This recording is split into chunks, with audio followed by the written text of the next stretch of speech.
Orang berubah setia dan tidak sengaja berbuat dosa. Jadi tidak sengaja, Bu. Betul kan? Tidak berbuat dosa, maka dia harus mempersembahkan domba. Jadi dosa itu harus dosa yang tidak disengaja. Bukan dosa besar yang disengaja, misalnya dosa mencuri, membunuh, sengaja dosa-dosa besar yang disengaja.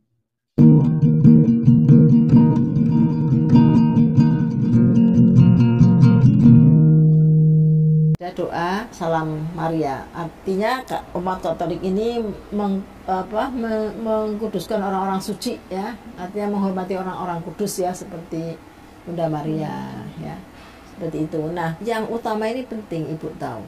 Dasarnya Ibu bisa buka Alkitab. Kenapa tercipta ajaran bahwa menebus dosa manusia itu, Tuhan harus menebus dosa manusia itu dengan darah, ya kan? Itu intinya kan di situ. Dalam Islam nggak ada. Kalau kamu mau berbuat minta ampun sama Allah, ya sholat, puasa, berbuat baik, hentikan dosa-dosamu. Itu sesimpel itu, ya, semudah itu. Coba buka di Ibrani 9:22. Ibu di situ ada. Nah, Qurannya nanti Ibrani 9:22.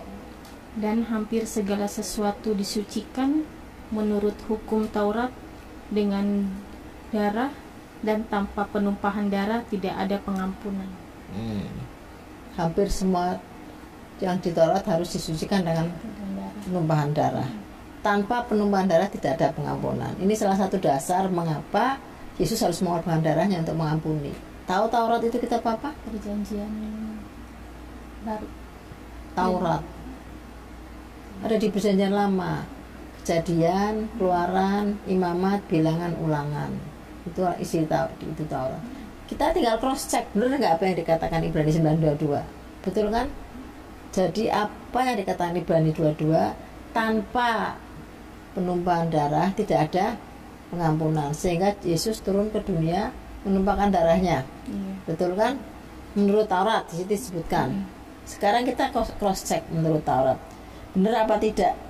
Ini Taurat, kita buka Taurat sekarang, ya. Taurat kan 5 kitab pertama, Bu.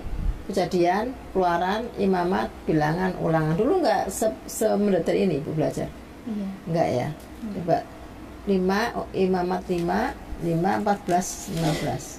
Tuhan berfirman kepada Musa,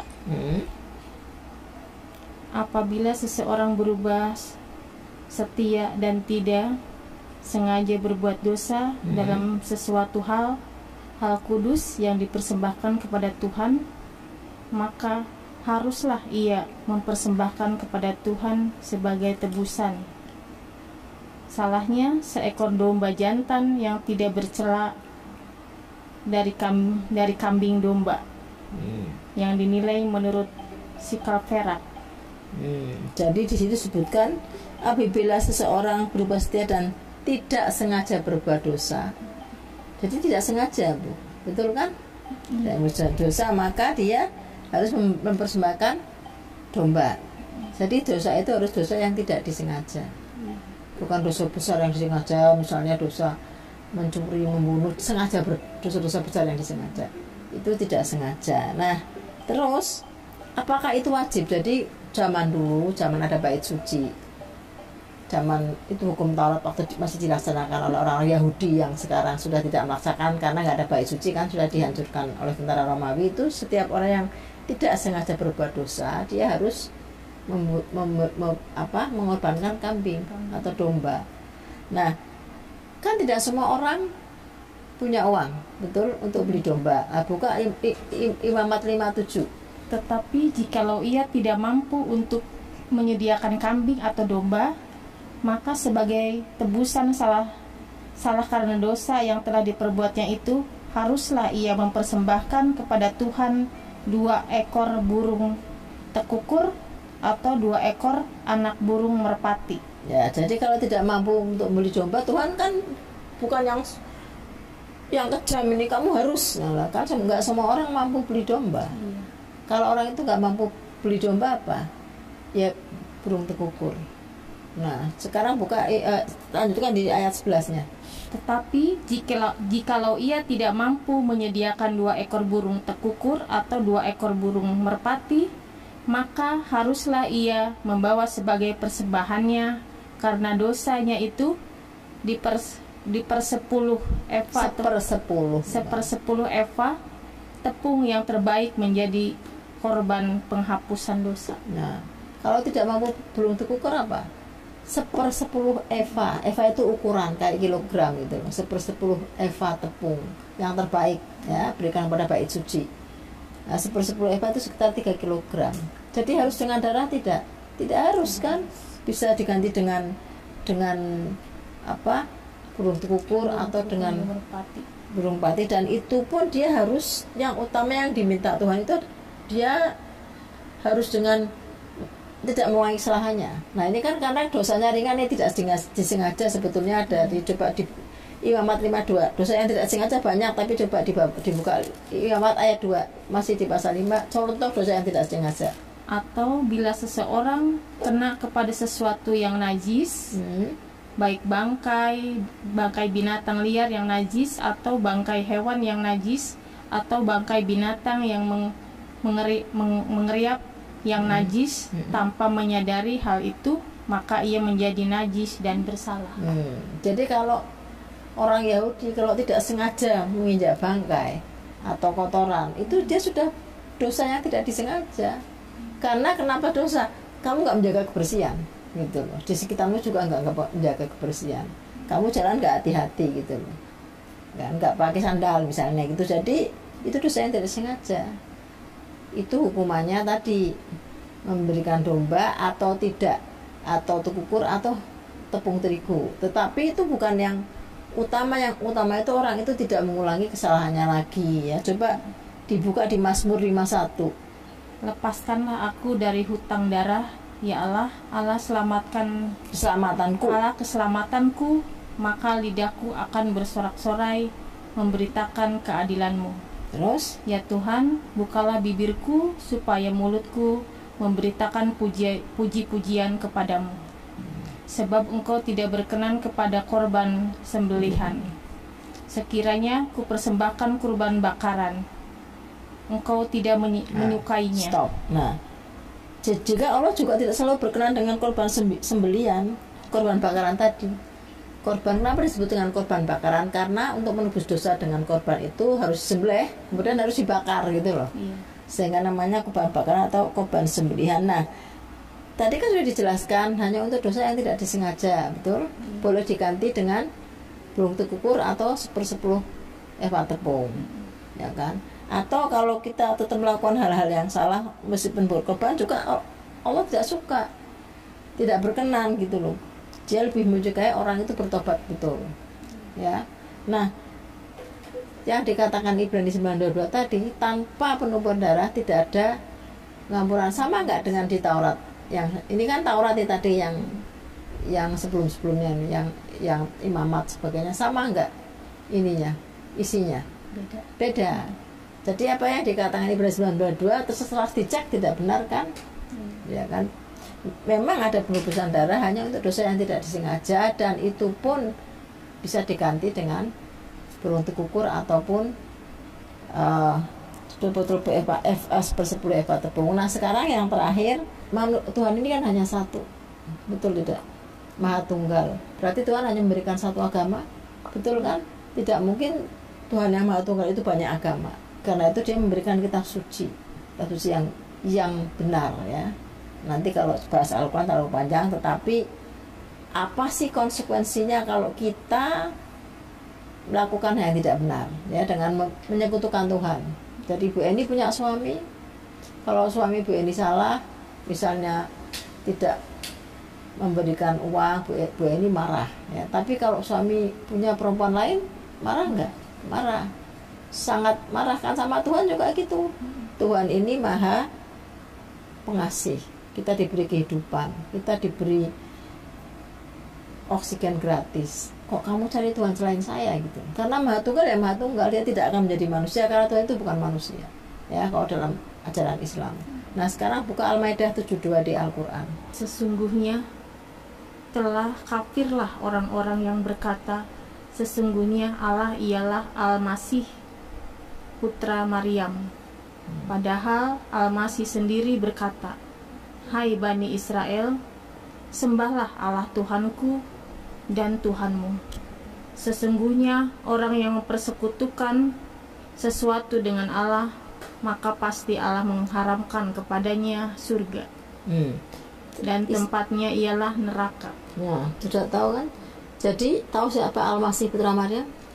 Siapa? Yesus Isa. Allah sangat murka kalau sampai kamu menyembah Isa.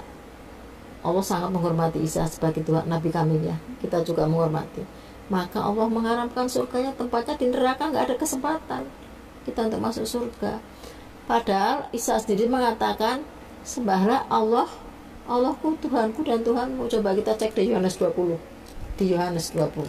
Kata Yesus kepadanya, janganlah engkau memegang aku, sebab aku belum pergi kepada Bapa. Tetapi pergilah kepada saudara-saudaraku dan katakanlah kepada mereka bahwa sekarang aku akan pergi kepada Bapakku dan Bapamu, kepada Allahku dan Allahmu. Betul tidak?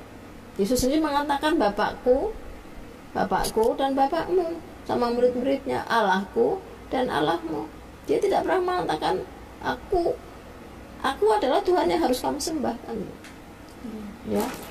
Jadi alhamdulillah ibu diselamatkan ya, untuk kembali supaya tidak menjadi penghuni neraka selama-lamanya, karena nyawa kita ini cuma sampai berapa puluh tahun di dunia ya Bu. Hidup kita tidak lama. Jangan, maksudnya begini, kalau sudah mati kita tidak bisa kembali ya. Ibu bisa bertobat, bisa minta pengampunan. Selama ini saya mengikuti jalan yang salah karena cinta. Nah, ini memang faktor yang banyak terjadi di mana-mana, karena cinta kepada manusia lebih tinggi daripada cinta kepada Allah. Tapi alhamdulillah sebelum nyawa kita menutup ya, tadi ambil Allah, ibu diselamatkan ya, untuk tidak menjadi penghuni neraka selama-lamanya ya. Ada yang mau ditanyakan ibu? Sudah cukup jelas bahwa Yesus memang bukan Tuhan. Dia bisa membuat mujizat karena izinnya Allah, karena Nabi Musa juga punya mujizat membelah lautan misalnya. Semua Nabi diberi mujizat, semua dengan izin Allah ya. Sudah selesai Ustaz Ipung, tinggal syahadat. Baik, ikuti saya ya. Bismillahirrahmanirrahim. Bismillahirrahmanirrahim. Ashhadu alla ilaha illallah wa ashhadu anna Muhammadar Rasulullah. Saya bersaksi bahwa tiada Tuhan selain Allah. Dan saya bersaksi bahwa Nabi Muhammad adalah utusan Allah. Agamanya ibu apa sekarang? Agama Islam. Alhamdulillah, Allahu Akbar. Bismillah, nama lengkap Eni Rohaini. Bu Eni Rohayati. Eni Rohaini. Oh, Eni Rohaini. Ibu Eni Rohaini. Nah, kemudian ibu hari ini sudah kembali pulang ke Islam. Ke depan ini ibu akan makan babi kecap atau tidak? Tidak. Baik, karena babi kecap itu haram. Minum tuak atau tidak? Tidak. Kemudian ke depan ini bukan harapan, bukan doa, bukan apapun, tapi ini hanya penegasan dan insya Allah tidak akan terjadi itu. Kalau misalnya Ibu Eni ke depan ini ada masa miskin-miskinnya minta ampun dan tidak mampu, sampai makan besok aja nggak mampu, nggak ada uang, lalu ada orang ngasih kekayaan 5 miliar kepada Bu Eni, menawarkan kembali ke Kristen, mau apa tidak? Tidak ya. Alhamdulillah. Cinta Yesus? Cinta Yesus harus. Dalam Islam itu cinta Yesus wajib, karena bagian dari iman. Tidak sempurna iman seorang Islam yang tidak cinta kepada Yesus. Karena justru orang Islam itu adalah mereka yang mencintai Yesus. Orang Kristen dan Katolik itu yang tidak cinta kepada Yesus, karena mereka adalah orang yang mendukung adanya pembunuhan kepada Yesus Kristus, dibunuh secara keji, kejam, biadab. dan sadis. Tapi kalau Islam, dalam Islam Yesus tidak pernah dibunuh, tidak pernah disalib, dan seterusnya, begitu. Kemudian hormati Yesus. Hormati Yesus. Ya, pasti. Tentu. Pakai jilbab. Mudah-mudahan sih Pak Ustadz, saya maunya begitu. Ya. Harus, ya. Karena ikut seperti Bunda Maria, mamanya Yesus Kristus alaihissalam, pakai jilbab, ya. Agama Islam, ya, sama seperti Yesus, karena Yesus tidak pernah beragama Kristen dan tidak pernah mengenal apa itu Kristen. Masya Allah, selamat pada hari ini Bu Eni telah menjadi pengikut Yesus yang sejati. Barakallahu fikum. Assalamualaikum warahmatullahi wabarakatuh.